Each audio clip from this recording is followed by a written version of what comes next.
Welcome to the Soul Forge, a place of silent mystery, quiet contemplation, and outright mayhem. Join your host, Sean Vanderloo, as he guides you through the adventures of living. Together, we'll talk about life and love, sex and dating, joy and heartache, memories and loss, and so much more. Don't worry, it's not nearly as pretentious as it sounds. Get ready for life, the universe, and everything on the Soul Forge.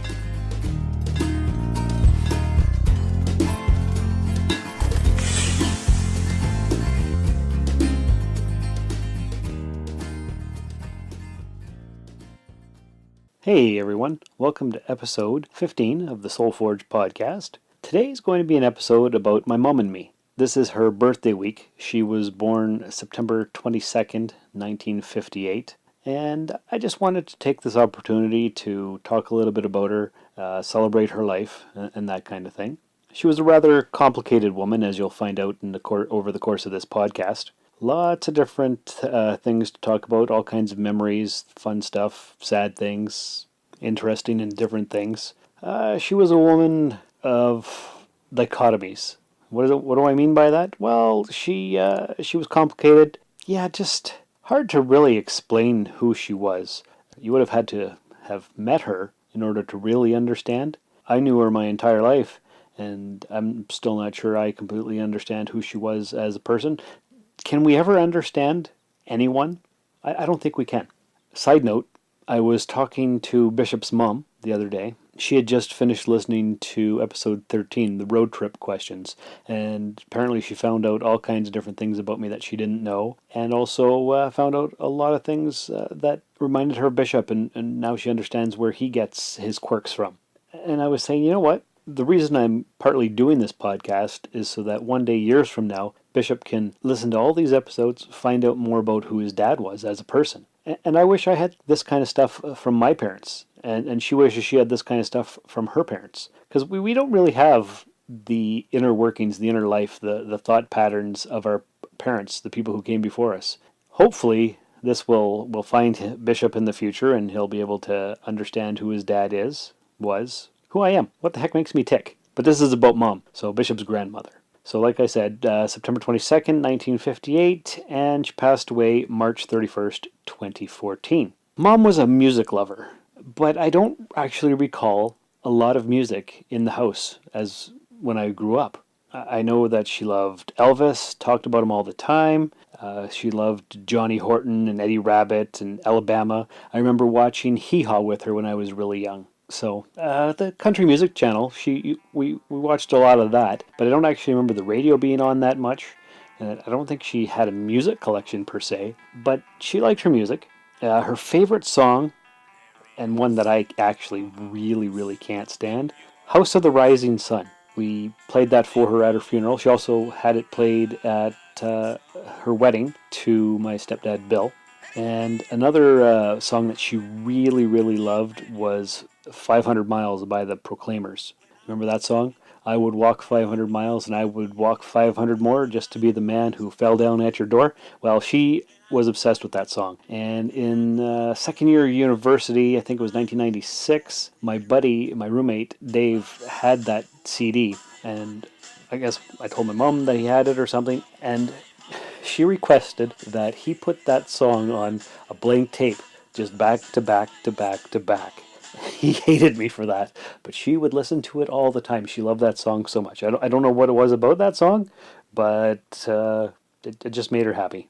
I can't listen to it anymore. It just makes me too sad, but that's another story. Mom always wanted to be a mother. That's one story that she always told. Shawnee, I just always wanted to be a mother. And we talked about that often. She came to the conclusion that she should have also said, I wanted to be a wife and mother, because she married my dad when she was 17. They got married October 3rd, 1975. What's that, like 2 weeks after she turned 17. She met him when she was 12, and he's 5 years older than her. Yeah, I think 5. He was born in 53. She was born in 58. So yeah, that makes sense. And he was an apprentice mechanic to my grandfather, her dad. He worked at Grandpa's business, and they met somehow through that. And I guess my grandfather warned her away from him, but of course that wasn't a good idea. And she was obsessed with him for years, and they eventually got together. Married in October 75. I was born exactly 11 months later, September 3rd, 76. And my brother Curtis was born in December of 1980, and that's when they split up. Somewhere around there. I don't have the exact date, but they were married for about 5 years. Then I think she got married again in 1984, I believe, to my brother Robin's dad. I don't know if I've mentioned him before in the podcast or not, maybe in the father episode.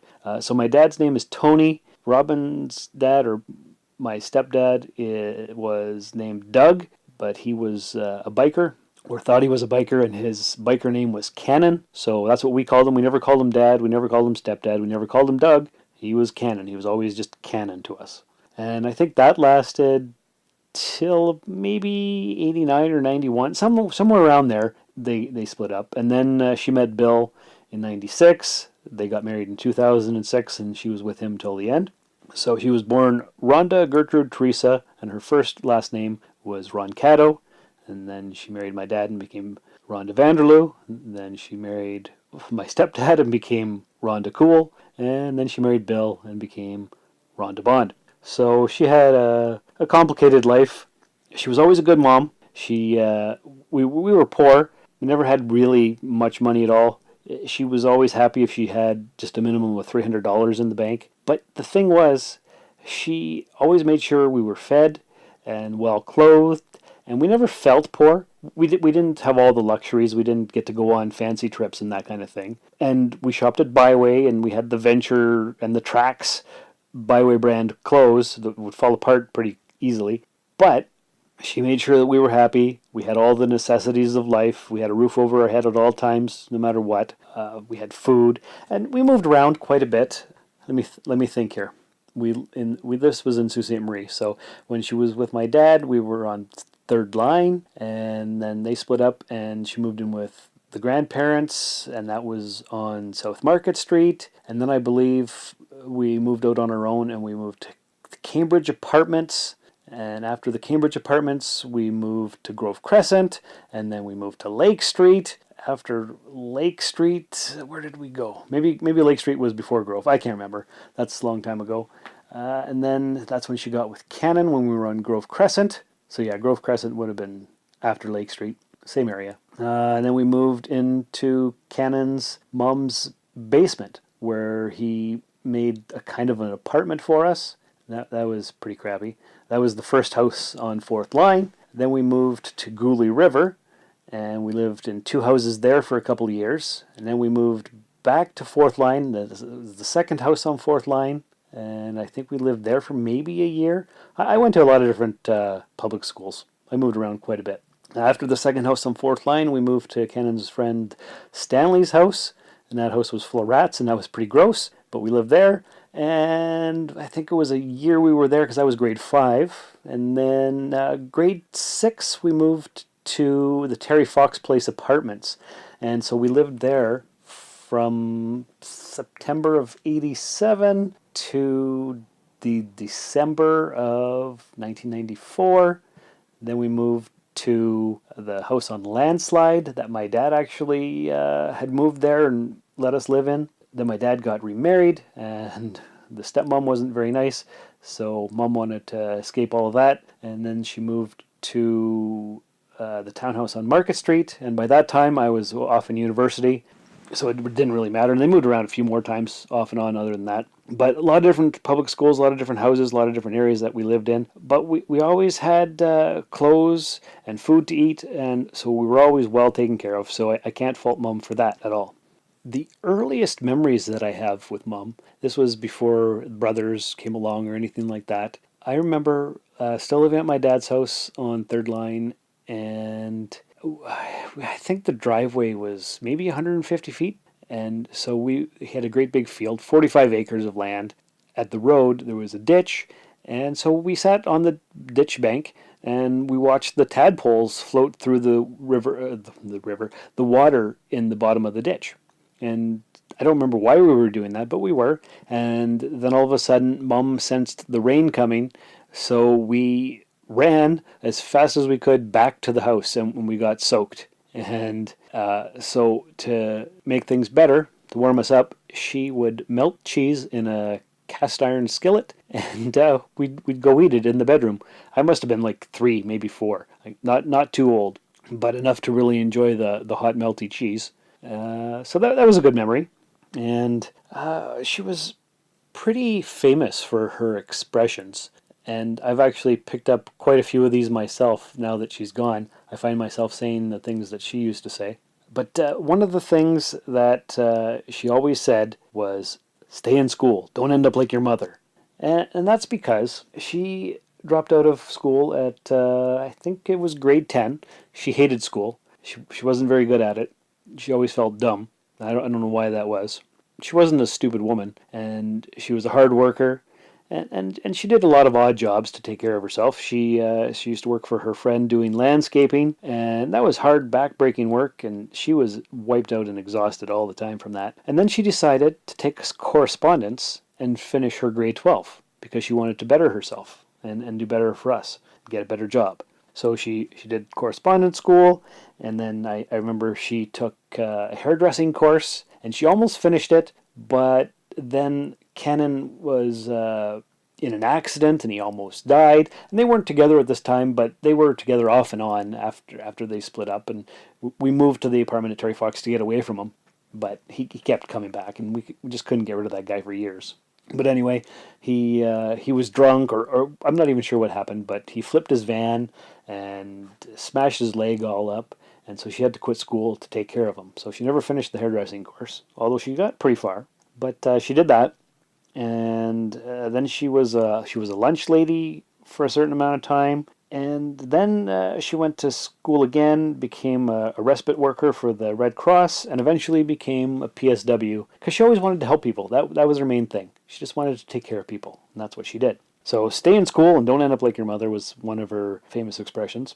And another one, which I've started saying myself now, even to random people that I know, is every morning before school, she would give us a hug and a kiss, and she would say, now remember, don't swear, don't smoke, don't fight, and don't get anybody pregnant. That was pretty much every day.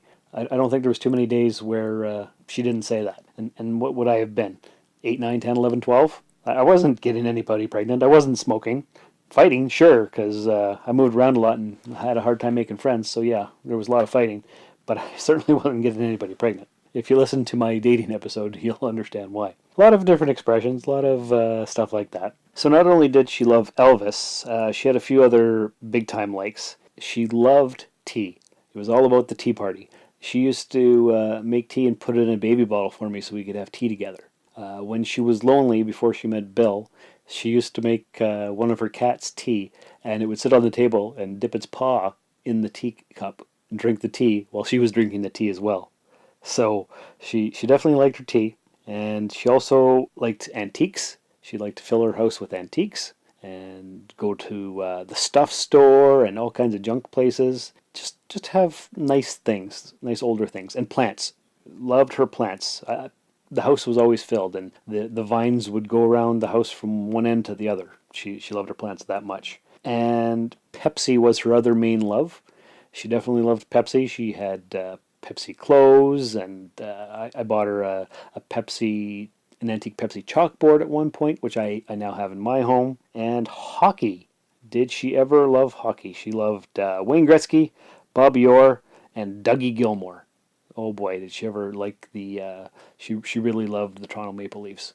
That's one thing that her and I never had in common. I'm not a sports guy. I was always into Star Trek, which is something that she could never get into because the stories didn't matter. She just couldn't get over the fact that there were bumpy-headed aliens. And so she never saw past that, and so she could never get into it like I did. But I was into Star Trek. She was into hockey. Didn't really matter. She was my mom, right? Another thing that she was well known for were her anniversaries. She had a mind like a steel trap, and she was kind of the historian of our family. She knew all the things and kept all the photos, and she could tell you who was in what and what happened when. And on particular days, I don't know what they were particular, but we'll just say, hey, Shawnee, today's May 17th. You know what happened in May 17th, 1971? I fell off my bike, and that's how I got this scar on my knee. And then another day, like, this is how I got the scar on my chin. She always remembered the date, and she would always tell you what the date was. And maybe that's where I get it from, because I don't remember much, but I remember dates of when things happened. I can't give you the details of what happened, but I can tell you the date that it occurred on. So that's one thing I got from her. Probably another thing that I got from her was giving people pet names. Like lately, I've just been calling people boss. Hey, how you doing, boss? Or captain, or whatever. She always had nicknames for everybody that she loved as well. I guess when she was pregnant with me, she used to call me Baby Winthrop.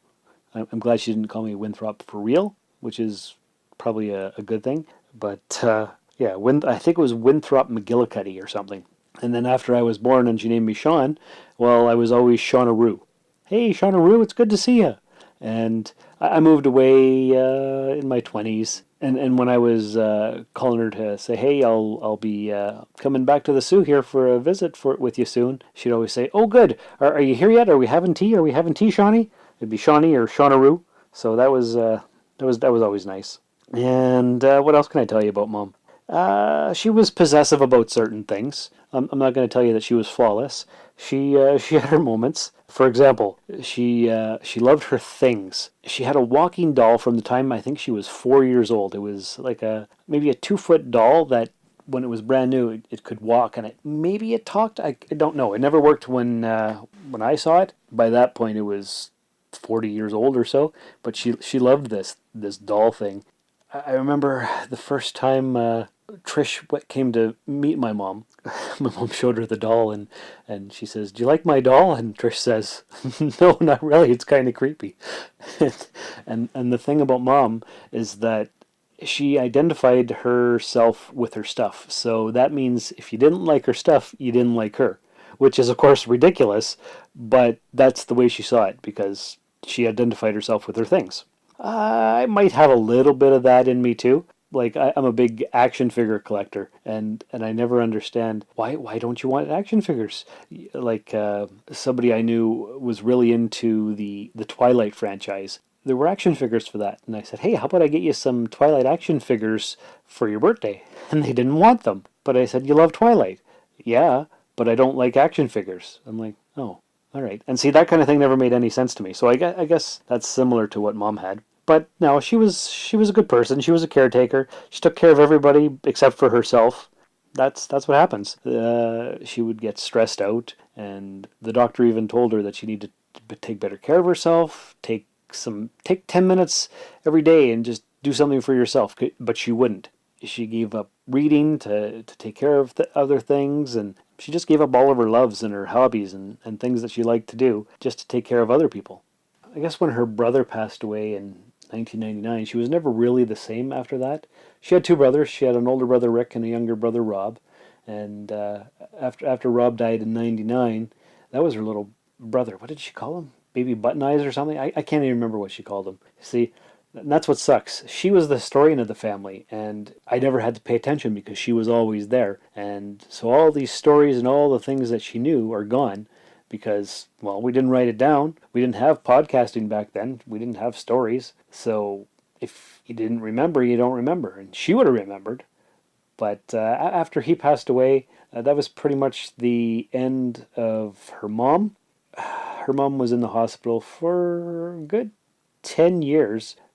From, I guess she really lost it in 2003, and then she passed in 2013. So yeah, she was done for. And then after Grandma died, that was 2013, and I think I said this in the last episode. So in 2013, my mom lost her mom, her great aunt, and her dad.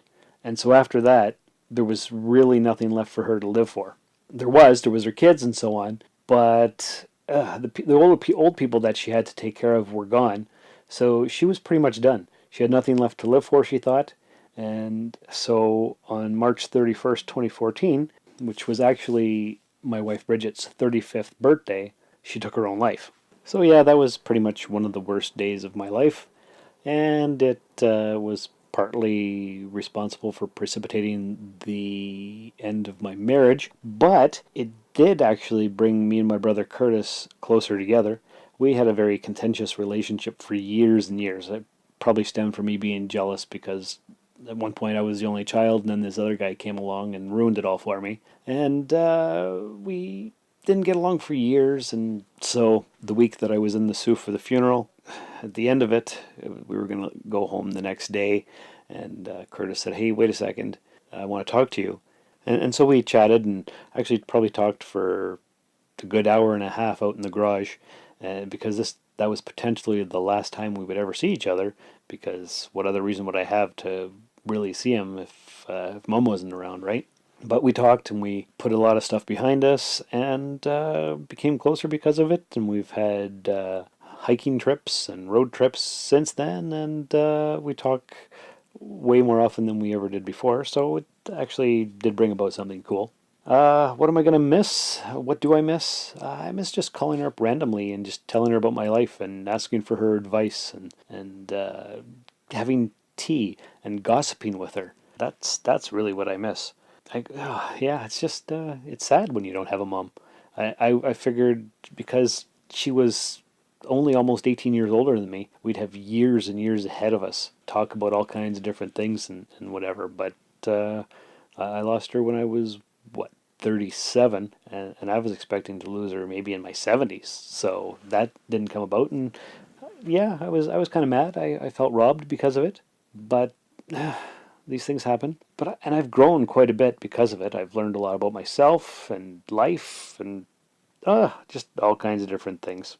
And what did we do to do a tribute? Well, so that was March when she passed, 2014. In September, I drove back to the Sioux. Me and the brothers had dinner at one of her restaurants that she liked, and had a cake in tribute to her and that kind of thing for her birthday. And then me and Robin got matching tattoos.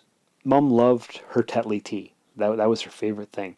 And she had a huge Tetley tea collection. Apparently, you could cut out the UPC codes and mail them in to the Tetley company. And she had tea towels and villages and teapots and all kinds of weird, random, different things. So me and Robin each got the Tetley Tea Man, various tattoos of that. Robin combined his with the logo mask from the Ultimate Warrior, because Robin's big into wrestling, so he did a tribute to Mom and the Ultimate Warrior. And what I did was I just got the Tetley T-Man and found a birthday card that she'd written. It said "Love Mom" in it, and so the Tetley T-Man is standing over her signature, or well, her writing, not her signature, but it just says "Love Mom." So that's what I did. I had to do something to honor the memory. And you know what? There's other things that I could say about her. I could give you a whole list of her flaws and things where her and I didn't agree. But why would I do that? That's not what this is about. We all have issues. We all have troubles. We all have problems. But she always made you feel loved. I think she raised us up the right way, raised us well, did the best she could. Wasn't always perfect because didn't have the money, but she made sure we had a good moral standing, that we used our manners, and that we didn't swear and smoke and fight and get people pregnant. She was a good mom, and I'm sorry that me and my brother's kids won't have her as a grandmother to visit and hang out with, because one of my best memories is spending all the time that I had with my grandparents. So that's a sad thing. But anyway, that's the story of my mom, and I guess I don't know. Do I say happy birthday, Mom? She would have been 59. She was young, so it's a sad tragedy. And if there's one thing that I wish she could have seen, it would have been her funeral. Actually, the amount of people that came to this thing. She thought nobody cares about. She thought nobody cared about her. Nobody loved her. She didn't make a difference in anybody's life. But the people that poured out, turned out for the not the ceremony, the service. Holy crap! The place was packed. All kinds of various people from all kinds of different years, from her childhood, from people that she took care of as a respite worker, other people as a PSW. So many people. She touched so many various lives, and she never knew. She had no idea.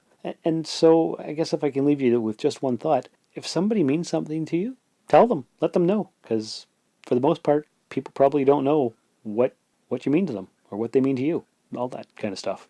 So thanks for sticking by me and listening to me while I rambled about Mom. I'm going to go end this episode, have a tea in her honor. Definitely not a coffee because she always thought that tasted like ground dirt. So no coffee for her, but tea, always tea. So that's what I'm going to go do. Thanks for stopping by. And remember, if you're searching for that one person that will change your life, take a look in the mirror. Great play.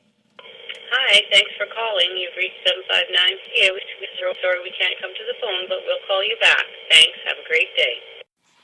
Thank you for listening to this episode of The Soul Forge. I hope you found some value in it. To contact the show, please email soulforgepodcast@gmail.com or find us on Twitter at soulforgepod. We are Soulforge Podcast on Facebook, and you can find me personally on Twitter and Instagram at Darth Vaderloo. Please spread the Soulforge word by rating and reviewing us in iTunes and by telling everyone you know. Thanks for stopping by the Forge.